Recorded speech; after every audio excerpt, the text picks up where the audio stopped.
The Zelkari had claimed victory 3 standard cycles ago. Their obsidian warships hung in orbit above what remained of the Confederation capital world, like monuments to inevitable conquest. Admiral Thexnor stood on the bridge of the Dominion's edge, mandibles clicking in satisfaction as he surveyed the broken fleets scattered across the system. "The last resistance pocket has surrendered," his tactical officer reported, her carapace gleaming under the bridge lights. "The war is over." Thexnor allowed himself a rare moment of pride. 73 member species of the Galactic Confederation had fallen before Zelkari might. Every calculation had proven correct. Every strategy had succeeded. The galaxy would know a new order now, one built on strength and efficiency rather than the Confederation's weak principles of cooperation. "Broadcast the terms of surrender across all frequencies," Thexnor commanded. "Let every world know that—" "Admiral!"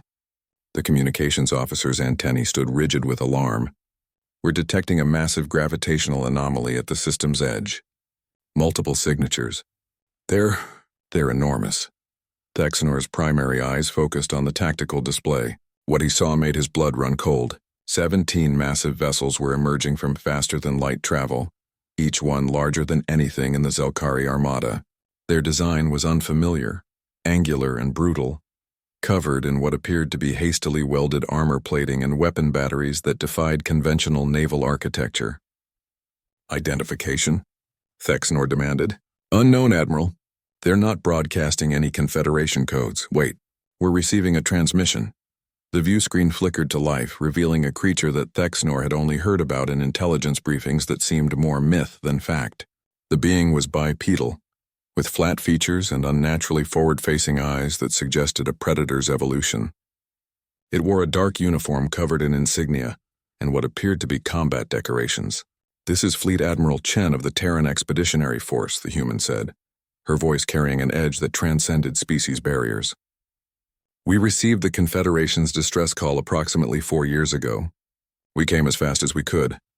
Thexnor felt his confidence waver. Humans, the species that had only achieved faster-than-light travel 15 cycles ago.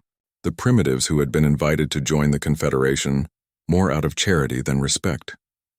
These were the legendary warriors that some whispered about. They looked soft, vulnerable, without natural armor or weapons. "The war's over, human," Thexnor replied, straightening to his full height. "The Confederation has surrendered. Your journey was wasted. Turn your ships around and—" "You misunderstand, Admiral," Chen interrupted, and something in her smile made Thexnor's survival instincts scream. "We didn't come to join a war. We came to end one." "You're outnumbered 3-1, Thexnor growled. "Your ships may be large, but size means nothing against Zelkari tactics and—" The tactical display erupted in chaos. The human vessels had opened fire, but not with the plasma cannons or particle beams common to galactic warfare. These weapons were different. Kinetic accelerators hurled tungsten rods at relativistic speeds. Nuclear-pumped laser arrays carved through shields that had withstood the Confederation's best weapons. And something else, something that sent cascades of electromagnetic interference across every Zelkari system. "They're using atomic weapons in space combat," his weapons officer shrieked. "That's barbaric. That's effective," Thexnor finished grimly, watching 3 of his cruisers simply cease to exist under the human assault. But it wasn't just their weapons. The human ships moved wrong, executing maneuvers that should have torn them apart under their own acceleration. They fought like nothing Thexnor had encountered in 40 years of warfare, treating every engagement like a suicide mission, but somehow surviving through sheer audacity. "All ships converge on the human fleet," Thexnor ordered. "Show them what happens when primitives challenge—" His words died as new contacts appeared on the display. Smaller craft, hundreds of them, were launching from the human carriers. But these weren't fighters. They were drop pods, assault shuttles, boarding craft. "They're targeting our ships directly," the tactical officer reported. "Admiral, they're boarding us." Thexnor's worst fears materialized as alarms blared throughout the Dominion's edge. Hull breaches, intrusion alerts. The humans weren't just attacking his fleet. They were taking it apart ship by ship, deck by deck, with a ferocity that spoke of species-wide rage. Through the internal monitors, Thexnor watched human soldiers in powered armor cutting through his elite warriors, like they were training dummies. These weren't the soft creatures from the intelligence reports. These were predators who had evolved on a death world, who had climbed to the top of their food chain through violence and adaptation, and who had spent the last 4 years crossing the galaxy with only one thought burning in their collective consciousness. Vengeance. Admiral Chen, Thexnor transmitted, his voice steady despite the chaos around him. You've made your point. We can negotiate terms. No negotiations, Chen replied. Her image appeared on his screen again, and now Thexnor could see what he'd missed before. Behind her human eyes wasn't just determination. It was something older, something that had driven humans to conquer their own world before reaching for the stars.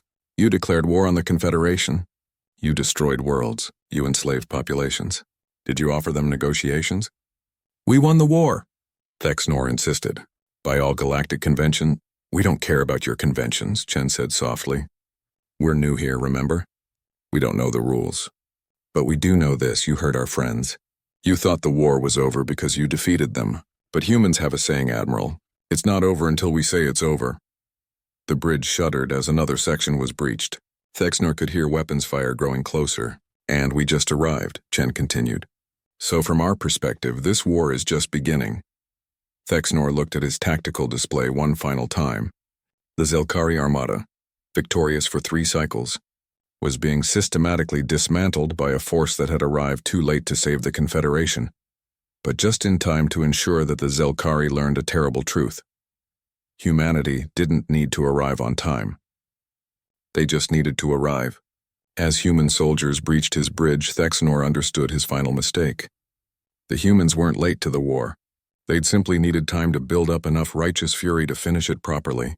The last thing he saw was Admiral Chen's face on the view screen, and the cold promise in her eyes that spoke of what was coming for every Zelkari world that had celebrated their victory too soon.